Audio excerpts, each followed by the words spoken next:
Herkese merhaba arkadaşlar. Kuşadası vlogumuza hoş geldiniz. Bu videomuzun içeriği hakkında sizlere bilgi vermeden önce son olarak bir 4 günlüğüne kuşları evde yalnız bırakmıştım.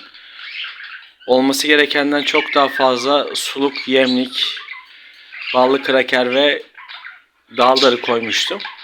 Geldiğimde kuş odası bayağı dağılmış vaziyetteydi ama suluklarımızdaki sular, yemliklerimizdeki yemler olması gerekenden çok daha fazla koyduğum için kuşlarımızda herhangi bir kayıpla karşılaşmadık. Hepsi de gayet sağlıklı, neşeli, mutlular. Şöyle bir gelişme var arkadaşlar. Kardeşler ayrı bölmelerde duruyor fakat bazen aralarında anlaşmazlık çıkabiliyor. Mesela bir kardeş diğer kardeşi köşeye sıkıştırabiliyor ya da böyle hırçın tavırlar sergileyebiliyor. Bu durumda baskın olan değil de diğer kuş ciyaklama gibi böyle hepiniz az çok duymuşsunuzdur. Bir ses çıkartıyor. Figo bu sesleri ezberlemiş artık. Ben diğer odada ya da terasta bulunduğum esnada bazen böyle çok kötü ciyaklama sesleri geliyor. Hemen kötü bir durum varsa kuşlara müdahale etmek için kuş odasına geldiğimde ise kuşların bazen uyuduğunu bazen de ayrı yerlerde olduklarını görüyorum. Bu durum birkaç kez daha tekrar etti. Sonra bir baktım Figo tek başına bu kuşların ciyaklama sesini taklit ederek beni durduk yere endişelendirmeye başladı.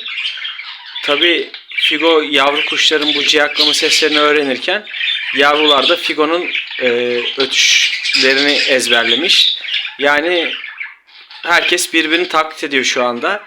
Gerçi günlük hayatımızda da böyle insanlar olması gereken karakterlerini hep arka planda tutarak başka insanları ya da olmak istediği kişiliğe bürünerek farklı karakterleri taklit ediyorlar. Birazdan yavru kuşlarımızı kafesten çıkartacağım. İki ağız yavruları yani birinci ağız ve ikinci ağız yavruları kafesten çıkartacağım. Şurada ortaya koymuş olduğum sehpanın üstüne bir tepsi gibi malzeme almıştım. Onun içine su koyarak banyo ihtiyaçları varsa, banyo yapmak isteyen varsa banyo yapmalarını sağlayacağım. Onun haricinde ikinci ağız yavruların kafesine şöyle bir salıncak takmıştım. Birinci ağız yavruların kafesinde de bu şekilde boncukların takılı olduğu ipli bir aksesuar var. Yemlik ve suluklarımız temiz ve dolu. Kalamar kemiğimiz var. Kafesin zeminindeki mamalıklarda yumurta mamasını havuç rendeleyip vermiştim sabah. Ayrıca Eskişehir içi kuşları uygun fiyata sahiplendirmek istemiştim fakat henüz elden çıkarabildiğim bir kuş olmadı. Çok nadir de olsa birinci ağız yavrularla bıcırın aynı tünekte olduğu bir ana denk geldik şu an. Genelde 2'ye 2 duruyorlar ya da 3 yavru tek tünekte, bıcırık farklı bir tünekte duruyor. Gördüğünüz gibi bıcırık bir sağa bir sola gaga atıyor. Tabii kaçınılmaz son. Yavrunun bir tanesi diğer tüneğe geçti. İkinci ağız yavrularımıza biraz daha yaklaşalım. Bu yavrumuz ilk yavru.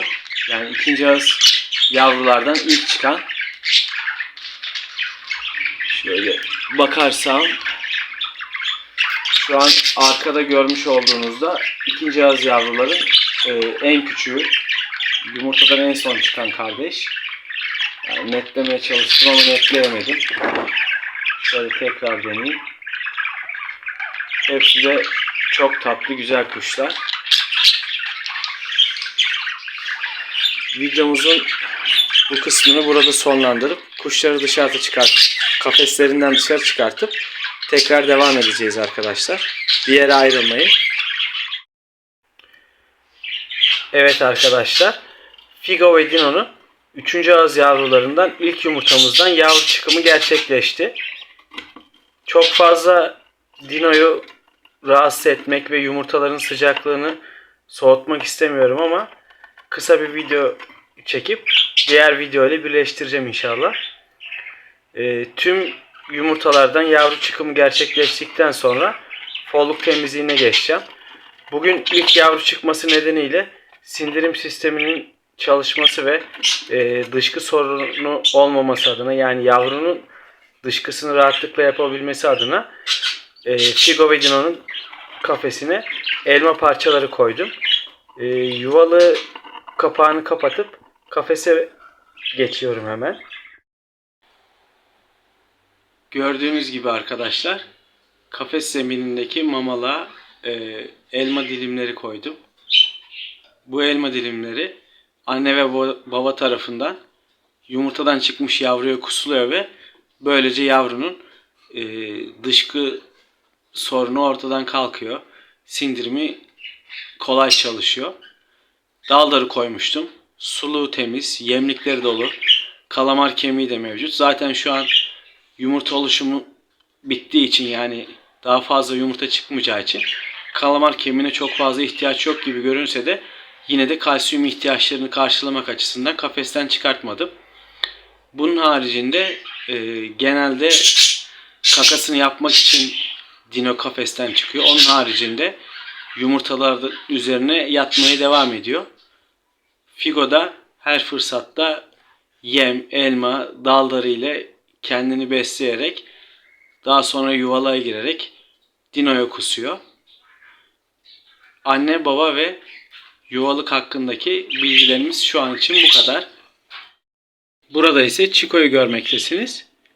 Chico'nun kafesine bir ipin bir ucuna kabuklu fıstık, diğer ucuna da zili bağlayıp bu şekilde kafesin tepesinden kafesin ortasına doğru sarkıttım.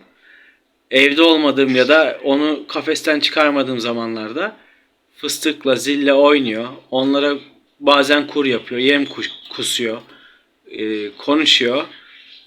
Kamerayı bırakıp ortamdan uzaklaşmam gerekiyor Chico'nun konuşmalarını kaydetmek için.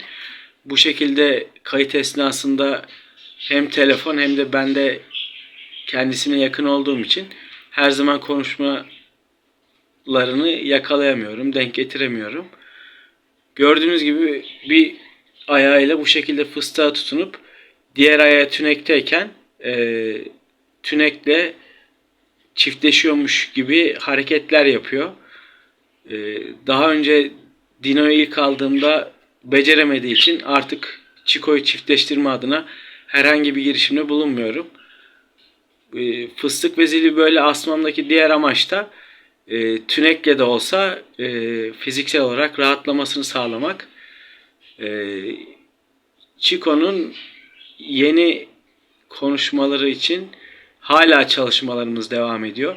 Belki kapasitesi doldu, belki de eskisi kadar üzerine düşüp zaman ayıramadığım için aynı sürede öğrenemiyor ama muhtemelen kelime dağarcığı azaldığı için yeni öğrenmesi gereken kelimelere çok fazla kabiliyeti yetmiyor diye düşünüyorum. Tabi kapasitesi dolmuş olsa bile Chico ile konuşma eğitimlerimizden ara vermeden devam etmekteyiz. Şu an için Chico ile ilgili aktarmak istediklerim bu kadar.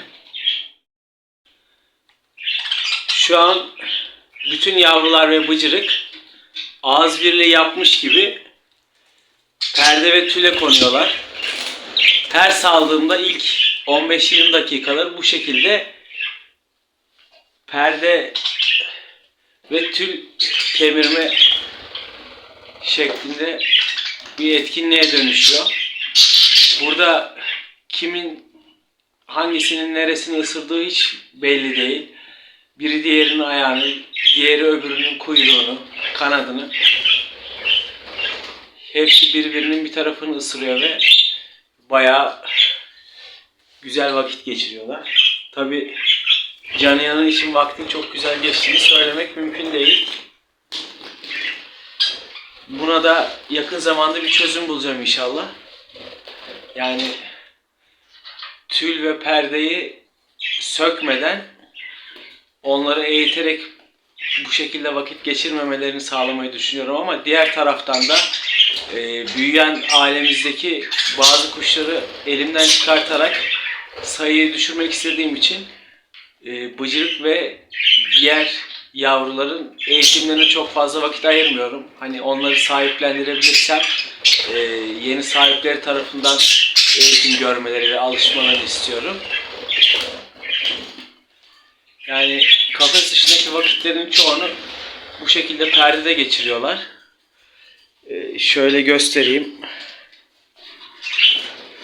Kafes üzerinde ve daha önce yapmış olduğum oyun istasyonunda da vakit geçiriyorlar, ama işte içlerinden duvarı kemirmeyi tercih edenler de var. Böyle küçük parçacıklar var. Onları koparıp aşağı atıyorlar. Genelde birinci ağız yavrular kendi arasında, ikinci ağız yavrular da kendi arasında. Hani bir tanesi ya da iki tanesi nereye giderse ya da ne yaparsa diğerleri de onu taklit ediyorlar. Yani sürekli birlikte vakit geçirdikleri için birbirlerinden çok kopmayı istemiyorlar. Bunların bu şekilde davranmalarını gördüğüm zaman da onları ayırmak psikolojilerini etkileyebilir diye çok da sahiplendirme taraftarı değilim. Ama bir yerde de sürekli olarak sayıları artıyor. Daha çok zaman ayırmak, daha çok ilgilenmek gerekiyor.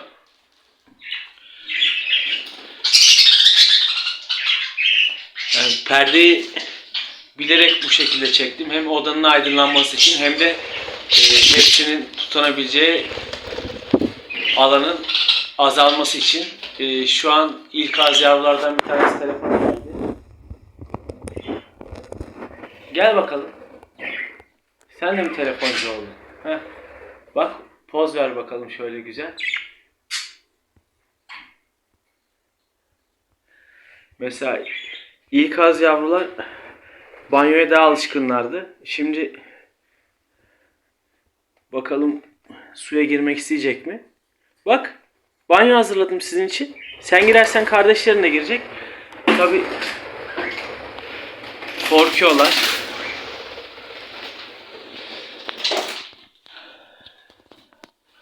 Videomuzun bu kısmını çok fazla uzatmadan diğer kısımları aktarmak istiyorum sizlere. Görüşmek üzere. Birkaç tane kuşu banyo yapmaya ikna edebildim sonunda. Tabi havaların çok sıcak olmaması ve vücut ısılarının da çok yüksek olmaması nedeniyle çok fazla banyo ihtiyaçları bulunmuyor şu an. Kardeşlerinin de onları takip edeceğini umut etmiştim, ama arkalarından gelen başka bir kuş olmadı. Videomuzun bu son kısmını Figo'nun hala çiftleşme isteği olması ve bu uğurda Dino'yu ikna etmek için yaptığı çalışmaları sizlere aktarmak istedim. Yani yumurtadan çıkmış bir yavru, hala yumurtada olan 5 yavru, yorgun bir bünye olmasına rağmen hala Figo ısrar ediyor. Tabi sonuç alması için biraz daha süre geçmesi gerekecek. Bu arada şu anki yumurtalardan tüm çıkımlar gerçekleştikten sonra anne ve babayı ayırmalı mıyım, yoksa 4. ağız yavruları aldıktan sonra mı ayırmalıyım? Henüz karar vermiş değilim. Muhabbet Kuşu Odası vlog videomuz şimdilik bu kadardı arkadaşlar. Henüz değilseniz kanalımıza abone olmayı, görüş ve önerilerinizi yorum yaparak bizimle paylaşmayı, hoşunuza giden videolarımızı beğenmeyi ve en önemlisi bildirim zilini açmayı unutmayalım lütfen. Yeni videolarda görüşmek dileğiyle, hoşça kalın.